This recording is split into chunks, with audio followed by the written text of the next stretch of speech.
Power 5. Okay? As I started off at the beginning of the program, I was really, really impressed with this Ravens team. Now, looking at the stats here, they're number 1 in offense and yards per game. Check this out, 426 yards per game. This is a team that's traditionally been known. Those of you who've been following the Ravens since they've been the Ravens for what, 25, 30 years? They had been the Ravens. Remember, they actually used to be the Cleveland Browns, known for defense and hard to find a quarterback.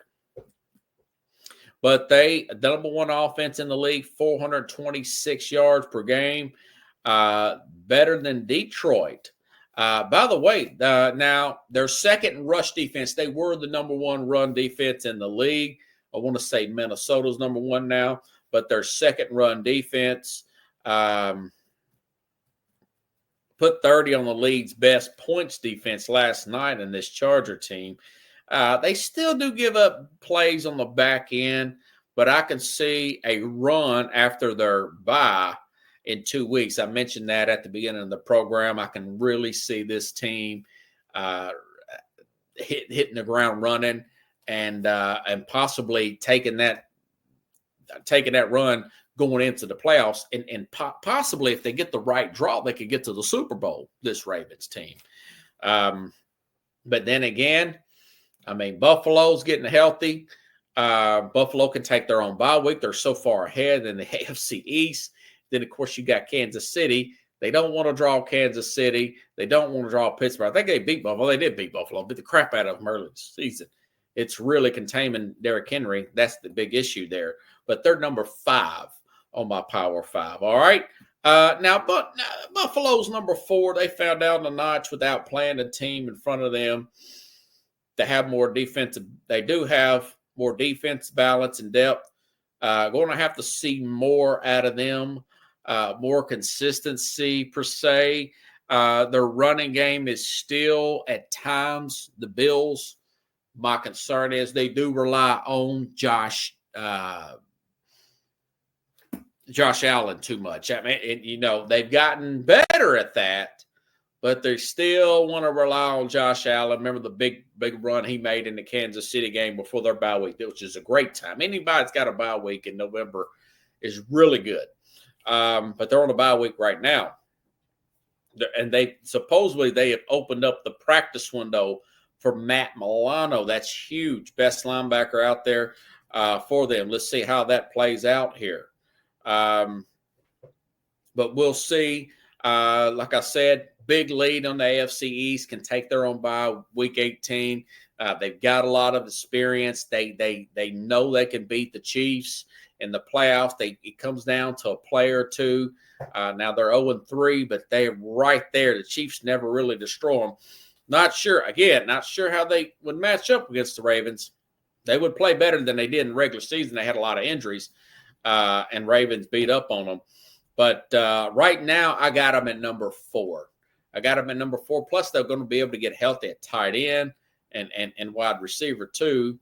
Add in some Keon Coleman, Amari Cooper, and Khalif Shakur. I mean, he's starting to come into a regular there in the slot at the wide receiver position, too. So they're starting to come together at the right time. A lot of young players got rid of this Stephon Diggs. Let's see how they look past the bye week. I could see them potentially going on a run as well.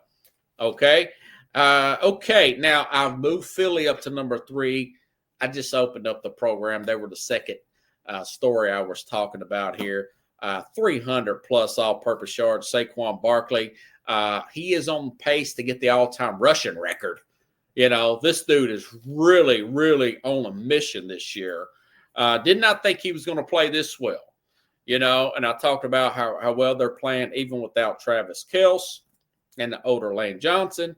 They have not missed a beat from the team 2 years ago. They have more balance, front, middle, and back than that Super Bowl team defensively. So we're going to find out a lot about them this weekend. I think they'll beat the Ravens, but I have to look at the injury report and see if nothing's popped up there during the week or whatnot. And I have to look at the Ravens, see if they get Roquan Smith back. Ravens are really tough to beat. But anyways, I've got them at number 3 right now. They got the number 2 seed in the NFC, by the way, and they're right there on that Detroit Lions team's heels. As long as Jalen Hurts can stay healthy, this team and Nick Sirianni, he's staying out of the way. He's let Keelan Moore call the game. They're leaning into that power game, and this young secondary at spots. These guys are really coming together as well. Plus, they've got some, they got some vets there in the secondary as well. So it's not all young players. It's a good mix there. And Jalen Carter's playing really good football right now. Second-year defensive tackle. He's looking like the guy that they drafted early last year out of Georgia. The best of that bunch that they drafted from Georgia. Now, and of course, I've got Kansas City at number 2. Almost lost to a lowly Carolina team. Now, that was their second road game. Carolina had that late bye week. But they will have everything I'm reading. Isaiah Pacheco, explosive running back, will be back this week. Plus, Mahomes, he's starting to use other targets here.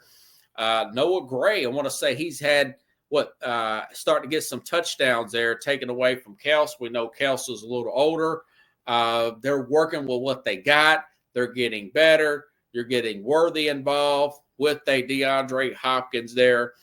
Getting a lot of balance. Now you got Kareem Hunt and you've got Isaiah Pacheco, who's really explosive coming back here, possibly this weekend.